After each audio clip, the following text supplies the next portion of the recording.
Herzlich willkommen bei Knopf und Nadel. Mein Name ist Annika und heute nähen wir ein richtig cooles Gratis-Schnittmuster aus dem Snaply Magazin. Dieses Video wurde von Snaply gesponsert, das heißt, ich durfte die Materialien von Snaply nutzen und teste die auch gleich noch für euch. Ich wünsche euch ganz viel Spaß beim gemeinsamen Nähen mit mir.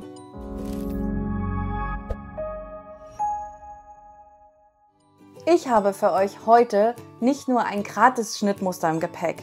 Snaply hat uns einen tollen Gutscheincode geschenkt. Ihr bekommt bei eurer nächsten Bestellung 10% Rabatt, wenn ihr den Gutscheincode bei snaply.de eingebt, den ihr unten in der Videobeschreibung findet. Wir nähen heute das Schnittmuster Der mutige Bär. Der mutige Bär ist aus einem Schnittmusterbuch, nämlich Märchenhafte Kinderkleidung nähen vom EMF Verlag. Den dürfen wir gratis im Snaply Magazin testen und ich nähe den jetzt einmal mit euch zusammen. Die Materialien schauen wir uns jetzt einmal an. Für diese Schnittmuster benötigen wir einmal French Terry, man kann es natürlich auch Sommersweat nennen, und das passende Garn dazu in der passenden Farbe, damit man das später nicht so doll sieht. Dann nutze ich natürlich wie immer Stoffklammern, Stecknadeln, Nähgewichte und einen Rollschneider. Dazu kommt dann noch eine Fadenschere. Ihr braucht hier vielleicht auch noch eine Stoffschere für die Knipse. Und ich habe hier noch Folie für meinen Plot. In meinem Fall Flockfolie und Flexfolie als Kombination. Dazu könnt ihr natürlich auch einen Textilmarker statt der Folie nutzen. Wenn ihr keinen Plotter habt, könnt ihr das Motiv aufmalen. Ich habe auch noch Overlock-Garn in der passenden Farbe benutzt. Schaut doch mal in dem Video da oben vorbei, falls euch das Plotten als Hobby interessiert. Natürlich benötigt ihr auch noch das schöne Schnittmuster Der mutige Bär. Das habe ich mir einmal ausgedruckt und zusammengeklebt. Ihr findet das unter magazin.snaply.de. Ich habe mir das einmal auf Schneiderpapier abgepauscht. Wichtig ist natürlich, dass ihr das gut beschriftet. Und oft sortiere ich mir das dann auch schon nach Farbe. Das heißt, den blauen und den beigen Teil habe ich schon mal auf Stapel gepackt. Um das Ganze abzupauschen, nehmt ihr einmal dieses Schneiderpapier über euer Schnittmuster und malt ab. Meist nehme ich dafür dann 2 Bleistifte, die genau einen Abstand von 0,7 haben, denn das ist die von mir gewünschte Nahtzugabe. Wichtig ist eine gute Beschriftung und wenn ihr mal daneben gemalt habt, gerade bei Rundungen, könnt ihr es auch wegradieren. Das Schnittmuster ist fertig, dann können wir direkt mit dem Zuschnitt beginnen. Ich beginne einmal mit der Kapuze und lege mir den Stoff links auf links doppelt hin und schneide mir einmal mit meinem hellen Stoff, also das ist hier Stoff Nummer 2, meine Kapuze zweimal zu. Das Ganze macht ihr dann nochmal mit dem anderen Stoff. Die Kapuze wird insgesamt 4-mal zugeschnitten. Als nächstes nehme ich mir die Bärchenohren vor. Die werden 4-mal zugeschnitten. Dafür nehmt ihr 2-mal den Stoff links auf links. Gerade bei so kleinen Schnittmusterteilen sind übrigens Nähgewichte sehr wichtig und sehr praktisch. Ich empfehle vor allem eher kleinere Nähgewichte. Als nächstes Schnittteil nehme ich mir das Vorderteil, das Bärengesicht vor und schneide das einmal zu. Das ist ein sehr einfaches Schnittteil. Achtung aber, an dieser Stelle gibt es 2 Knipse. Dafür lasst ihr den Stoff links auf links liegen und schneidet dabei in beide ein. Ich zeige euch das gleich nochmal. Dabei lasse ich das Schnittmuster auf dem Stoff liegen, um die Knipse genau zu treffen. Wichtig ist auch, dass ihr die Knipse aus dem Schnittmuster auf euren Bogen übernehmt. Als nächstes schneide ich noch das Bauchbündchen zu und als nächstes nehme ich mir die Ärmelbündchen vor. Dabei ist wichtig, den Stoffbruch zu beachten. Auch den übernehme ich mir immer aus dem Schnittmuster, damit ich genau weiß, wo ich anlegen muss, und schneide diese akkurat zu. Von denen benötigen wir 2 Stück. Dann nehme ich mir doch direkt mal Stoff Nummer 1 vor. Den habe ich in einem wunderschönen kontrastreichen Blau gewählt. Das ist übrigens ein Melange-Stoff. Ich finde, der passt sehr gut zu einem Bärenmotiv. Jetzt nehmen wir uns direkt nochmal das Schnittteil von der Kapuze vor. Das muss ja jetzt noch 2-mal mit dem ersten Stoff zugeschnitten werden. Das führe ich hier einmal vorsichtig mit dem Rollschneider aus.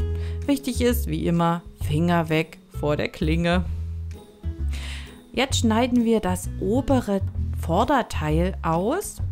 Das ist sozusagen das Stück, das dann über dem Beeren ist. Hier achte ich wieder ganz genau auf den Stoffbruch, damit das am Ende auch passt. Genauso beim Rückteil, das ist das größte Teil, und auch hier muss man wieder auf den Stoffbruch achten. Zu guter Letzt schneide ich mir noch zweimal die Ärmel im Stoffbruch zu. Also hier darauf achten, das sind 2 Stücke und auch hier sind wieder Rundungen, bei denen man vorsichtig schneidet. Nun nehme ich meinen Plotter und plotte die Folie aus. Sie wird zugeschnitten. Wundert euch nicht, bei mir sieht das Motiv ein klein wenig anders aus, zumindest zugeschnitten sieht es anders aus, denn da ich Flockfolie benutze, musste ich die Nase und den Mund ausschneiden. Den Plot bzw. das Bärengesicht malt oder bügelt ihr jetzt auf das untere Vorderteil auf. Ich habe hier ein schönes Beige gewählt, also zur Orientierung. Das ist das Schnittteil mit den Knipsen. Hier lege ich einmal meine wunderschönen Folien auf. Hier seht ihr nochmal den Ausschnitt, damit es mit der Flockfolie funktioniert. Und wichtig ist, dass ihr das Ganze ordentlich auflegt. Das heißt, dass ihr nochmal nachmesst und euch sicher seid, dass das Motiv gerade ist und auch nicht zu weit oben oder zu weit unten. Nach dem Aufbügeln sieht das Motiv bei mir dann genauso aus wie bei allen anderen auch, nur dass ich eben Flockfolie benutzt habe. Ein richtiger Bär hat natürlich 2 süße, flauschige Öhrchen und die nähen wir jetzt als erstes zusammen. Ich lege mir die Öhrchen rechts auf rechts und stecke sie rundherum fest. An den Rundungen werden diese dann festgenäht. Hier spielt jetzt die selbstgewählte Nahtzugabe eine Rolle. Ich habe ja 0,7 cm gewählt und genau in dieser Nahtzugabe bewege ich mich beim Festnähen. Man könnte jetzt denken, bei der Garnfarbe hätte ich mich doch eigentlich für Beige entscheiden müssen. Ich habe mich aber für das schöne Blau entschieden, das zum Oberteil bzw. zum Rückteil des Pullovers gehört. Für die Öhrchen nutze ich einen Geradstich, denn die müssen nicht flexibel sein. Und vor dem Wenden setze ich noch einmal Knipse in die Rundungen mit dem Abstand von 1 cm. So sehen die nach der Wendung hübscher aus.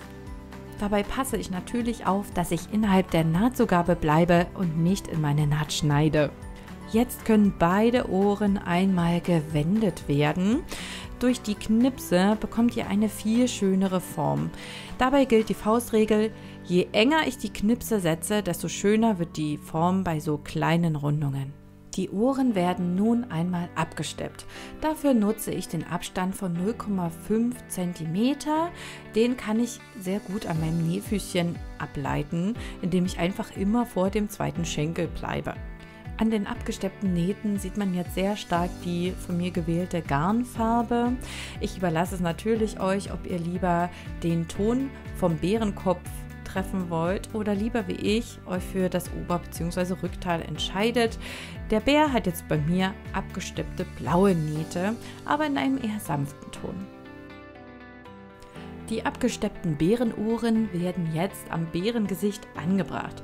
Dafür werden sie einmal rechts auf rechts gelegt und ihr erinnert euch noch an die Knipse, an denen könnt ihr euch jetzt beim Feststecken orientieren, denn genau an den linken und den rechten Knips muss jeweils das linke und das rechte Ende vom Ohr. Das liegt jetzt sozusagen einmal auf. Ich zeige euch die Knipse nochmal direkt am Stoff. Und jetzt stecke ich wieder mein Bärenohr einmal ganz genau an diesen Knipsen fest, dann werden die Ohren nämlich auch symmetrisch. Diese werden jetzt mit einem Geradstich fixiert. Das ist jetzt an dieser Stelle eher ein Heftstich und dient als Hilfsnaht. Mit diesem Stich bleibe ich innerhalb der Nahtzugabe. Sind die Ohren richtig fixiert? Dann können wir jetzt das vordere Oberteil und das vordere Unterteil einmal zusammenbringen. Dafür stecke ich mir diese rechts auf rechts zusammen und klappe die Ohren nach innen, so dass sie innerhalb der Naht bleiben und ich sie nicht aus Versehen mit der Overlock abschneiden kann. Also schön nach unten klappen und zusammenstecken. Zum Zusammennähen nimmt man hier einen elastischen Stich. Ich nähe das Ganze mit der Overlock, ihr könnt aber auch den Zickzackstich benutzen. Dabei ist es wichtig, auf die Einstellung der Overlock-Maschine zu achten, damit hier kein zu starker Druck auf den Nähten lastet und es damit gekräuselt ist. Also schaut bei den Einstellungen einmal in eure Bedienanleitung und versucht so flach wie möglich zu nähen. Ich lege mir jetzt einmal das Vorderteil hin und stecke die Ohren fest, denn die wollen wir jetzt einmal mit einem Geradstich fixieren. Dafür benötige ich die Stecknadeln. Ich lege mir ganz sanft das Ohr gerade hin, ohne Spannung, und stecke es einmal fest. Mit dem zweiten Ohr habe ich das schon durchgeführt und kann das Ganze jetzt auf der Naht fixieren. Also, ihr nehmt einen Geradstich und auf eurer abgesteppten Naht näht ihr nochmal eine Schattennaht und fixiert die Ohren mit ein paar Stichen. Hier sollten ca. 5 Stiche reichen. Vergesst nicht, die Naht zu verriegeln.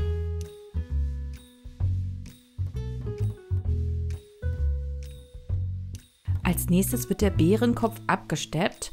Dafür nehme ich meine Overlock-Naht nach unten weg, also die schaut sozusagen zum Bären hin und das Ganze wird abgesteppt.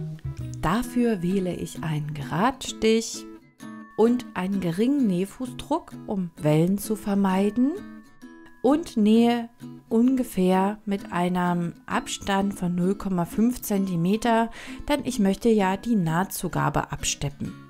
Das führe ich ganz langsam und vorsichtig aus, denn meine Nähte sollen ja gerade werden. Am Öhrchen angekommen, kann es sein, dass die Höhe für eure Nähmaschine ein bisschen zu hoch ist. Dafür gibt es coole Tools, die ihr ausprobieren könnt, um da behilflich zu sein. Ich habe bereits ein Video gemacht mit 5 Tipps zur Höhenüberwindung mit der Nähmaschine. Das könnt ihr euch gerne einmal anschauen. Oben rechts findet ihr den Link dazu. Das fertige Vorderteil lege ich jetzt einmal vor mich hin und lege das Rückteil rechts auf rechts drauf und schließe die Schulternähte mit meinen Klammern. Auch diese werden mit einem elastischen Stich geschlossen. Ich nutze dafür dann auch wieder meine Overlock-Maschine und das sind mir immer mit die liebsten Schritte, denn die gehen unglaublich schnell und machen viel Spaß. Jetzt sind Vorder- und Rückteil einmal miteinander verbunden. Um die Ärmel festzustecken, lege ich nun einmal Vorder- und Rückteil ausgebreitet vor mir her und lege die Ärmel rechts auf rechts auf und stecke sie fest. Erst den einen Ärmel und dann den zweiten Ärmel. Wenn man das sich so hinlegt, ist es am einfachsten. Die Ärmel haben keine großen Rundungen, deswegen lassen sie sich sehr gut feststecken und benötigen auch nicht unbedingt Knipse. Ich habe mir aber angewöhnt, die Ärmel in der Mitte noch mal ein bisschen zu falten, um sowas wie eine Ecke zu haben und zu wissen, wo ich die befestigen muss. Beide Ärmelteile werden nun mit Vorder- und Rückteil einmal verbunden. Dafür nutze ich wieder meine Overlock-Maschine. Achtet dabei darauf, dass beide Stoffe locker übereinander liegen. Zieht an keinem Teil. Jetzt können wir die Ärmel einmal zusammenstecken. Dafür drehe ich mir den Pullover einmal auf links und stecke mir innen die Ärmel und die Achselnähte fest und auch die Bauchseite. Hier kann es sein, dass eure abgesteppte Naht ein bisschen übersteht. Bei der Overlock ist das überhaupt kein Problem. Ich nehme mir die Nähte immer gegeneinander gesetzt zusammen, so dass keine Wulst entsteht. Das könnte nämlich unbequem unter der Achsel sein. Hier seht ihr, wie die Nähte übereinander liegen. Also sie schauen sich sozusagen an und werden festgesteckt. Hier kommt die abgesteppte Naht, da wird dann ein Teil mit der Overlock abgeschnitten. Jetzt werden die Bauchseite und die Ärmel geschlossen.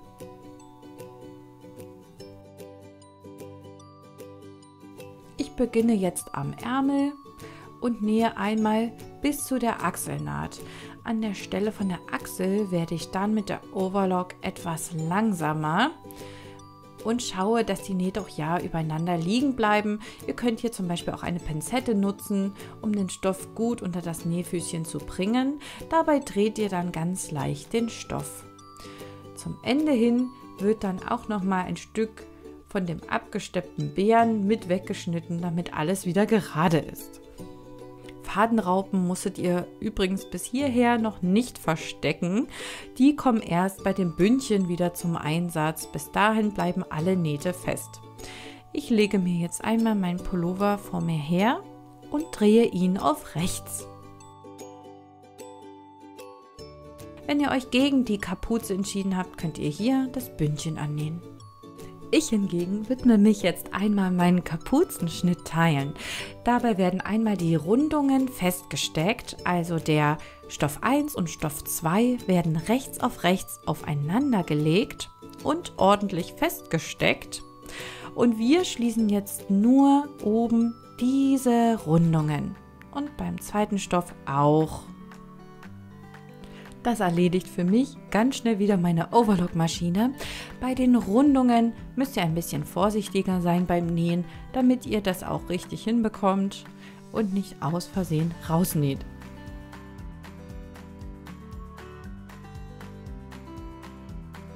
Als nächstes stecken wir beide Teile ineinander. Dafür wird ein Kapuzenteil auf rechts gedreht und das andere bleibt auf links. Das heißt, die Kapuzenteile sind dann beide rechts auf rechts und mich schaut dann die linke Seite von außen an. Orientiert euch beim Ineinanderstecken an der eben gesetzten Naht. Ich lege mir jetzt auch beide Nähte aufeinander und damit wird es viel einfacher, die Teile aufeinander zu bringen und festzustecken. Diese werden jetzt einmal vorne geschlossen. Dafür nutze ich nun wieder meine Overlock. Die näht das Ganze jetzt einmal für mich zusammen und ich achte darauf, dass die beiden hinteren Nähte wieder zueinander schauen, damit keine dicke Wulst entsteht. Jetzt kann die Kapuze einmal gewendet werden. Dafür ziehe ich sie ein bisschen auseinander und wende sie ganz ordentlich. Ihr könnt es euch jetzt einfach machen und die Kapuze bügeln, also eure Naht bügeln. Ich stecke mir die aber schön fest, da diese nun mit 1 cm Abstand abgesteppt wird. Dafür nutze ich einen Geradstich und natürlich wieder mein schönes blaues Garn. Auch hier ist es wieder wichtig, sich extra Zeit zu nehmen, damit die Naht besonders schön gerade wird, da diese von außen immer sichtbar sein wird. Bei mir ist die Naht richtig gut geworden. Ich bin sehr zufrieden. So kann ich die Kapuze an meinem Pullover feststecken. Dabei nehme ich jetzt Stoff Nummer 1, also blau, nach außen und beige nach innen. Dafür liegt der Pullover auf rechts gedreht vor mir und auch die Kapuze ist schon richtig herum. Diese wird nun rechts auf rechts festgesteckt. Dabei nutze ich wieder meinen Trick und mache mir einen kleinen Knick genau in der Mitte vom Pullover. Also vom Ausschnitt, vom Halsausschnitt nehme ich hinten mir genau die Mitte, indem ich es zusammenfalte und drücke es ganz doll mit den Fingern zusammen. Dann habe ich dort nämlich eine kleine Knickkante und da sehe ich dann mal ganz genau, wo ich die Naht von der Kapuze feststecken muss und habe genau die Mitte getroffen. Die Kapuze wird nun einmal rechts auf rechts rundherum festgesteckt. Vorn am Ausschnitt überlappen sich die beiden Kapuzenteile. Das zeige ich euch hier einmal. Ich stecke mir das immer sehr eng fest, damit auch alle Teile von der Nähmaschine erfasst werden. So sieht das Ganze dann von vorne aus. Denkt daran, das ist eine große Höhe, ob eure Overlock-Maschine das schafft oder ob ihr gegebenenfalls ein bisschen helfen müsst. Ich bin zum Glück in der glücklichen Position, dass meine Overlock-Maschine damit gar keine Probleme hat. Sie näht einfach fest. Wichtig ist, dass ihr darauf achtet, dass alle Teile erfasst werden und nichts beim Festnähen verrutscht. Ich vernähe jetzt einmal die Fadenraupe, denn diese Naht wird nicht nochmal übernäht und die Overlock-Naht wird für mich so geschlossen. Da gibt es verschiedene Möglichkeiten, wie ihr eure Overlock-Nähte schließen könnt. Ich befreie dann am Ende immer noch den Pullover ein wenig von abstehenden Fäden. Zum Beispiel auch vom Absteppen war da noch ein Faden, damit es perfekt aussieht. So könnt ihr nochmal sehen, genau hier habe ich noch eine Stelle. So könnt ihr nochmal sehen, wie der Pullover am Ende obenrum auszusehen hat. Zu guter Letzt müssen wir nur noch die Bündchen annähen. Dafür habe ich zweimal die Ärmelbündchen. Die werden jetzt rechts auf rechts gelegt und festgesteckt, also in der Länge festgesteckt. Und auch das Bauchbündchen wird rechts auf rechts gelegt und geschlossen. Diese 3 Nähte mache ich wieder mit der Overlock-Maschine und schließe damit längs die Bündchen einmal ab.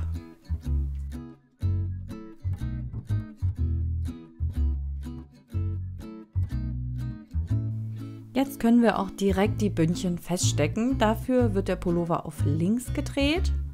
Die Bündchen drehe ich mir jetzt auch einmal auf rechts.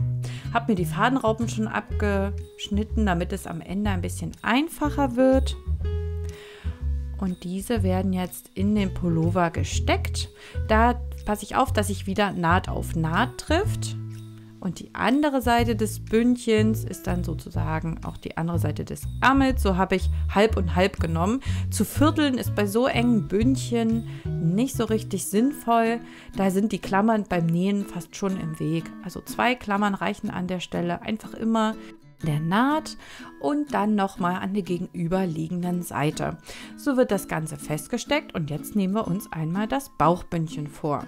Das zeige ich euch nochmal ganz genau, wie ich das mache. Und zwar ist es so, dass ich mir das immer vorab gern markiere. Also ich habe einmal an der Nahtseite eine Klammer gesetzt und an der gegenüberliegenden Seite. Und links und rechts davon wird auch nochmal eine Klammer gesetzt, indem ich einfach das Bündchen dann nochmal übereinander lege, also beide mittigen Klammern übereinander und habe dann nochmal die Seite rechts und links. Die kommen dann an die Seitennähte vom Pullover, also praktisch so. Ich stecke mir das Bauchbündchen dann an den selbst gemachten Markierungen fest. Und hier ist es zum Beispiel einmal die Seite. Da passe ich immer schön auf, dass auch die Nahtzugabe umgeklappt ist und nicht irgendwie unter der Stoffklammer ein bisschen zerknüllt, denn das kann dann am Ende in der Naht ein bisschen komisch aussehen. Die Bündchen werden an dieser Stelle einmal unter die Overlock geschoben. Da wir hier ja keinen richtigen Anfang haben, sondern einen Ring nähen, nehme ich mir eine eher unauffällige Stelle, denn an dieser wird ja am Ende auch die Fadenraupe vernäht. Ich schiebe es einmal unter das Nähfüßchen und los geht's. Man näht also einfach erstmal los. Die Bündchen stehen bei diesem Schnittmuster übrigens nicht unter Spannung. Am Ende angekommen, passe ich auf, dass ich mein Ende nicht im Messer habe. Also ich möchte nicht nochmal in meine Naht schneiden und lasse es so ein bisschen ausstreichen an der Overlock-Maschine. Achtung bei den Ärmelbündchen, die sind recht klein und da ist ein bisschen Vorsicht geboten beim Festnähen. Wieder auf rechts gedreht wird meine Flockfolie erstmal ein wenig entfusselt, denn die ziehen ja Fusseln magisch an. Und dann lege ich mir meinen Pullover einmal vor mir her. Die Flockfolie ist super weich, das Gesicht ist niedlich, die Ohren sind fixiert, das heißt die halten. Die Kapuze ist wunderschön geworden und war gar nicht so kompliziert. Ich finde auch diese Kreuzung wunderschön vorne am Ausschnitt. Die Bündchen sind super süß und greifen sozusagen das Bärenmotiv wieder auf. Jetzt ist unser süßer Pullover fertig. Mir hat das Nähen sehr viel Spaß gemacht und ich habe hier viele neue Details auch gelernt, die ich vorher so noch nicht gemacht habe. Zum Beispiel hatte ich vorher noch nie diese coole Flockfolie. Ich wünsche euch beim Nachnähen ganz viel Spaß. Eure fertigen Werke könnt ihr gerne auf Instagram posten und mich und auf Snaply verlinken. Wir wollen gerne sehen, was ihr da draus gezaubert habt. Wollt ihr mehr kostenlose Schnittmuster sehen? Dann schreibt mir das doch gerne mal unten in die Kommentare, ob ich noch mehr solche Videos machen soll. Und hat euch der Gutschein gefallen? Habt ihr einen Einkauf getätigt? Das würde ich auch gerne einmal wissen. Vergesst nicht, den Kanal zu abonnieren und die Glocke zu drücken. Und ich wünsche euch noch einen schönen Tag. Macht's gut!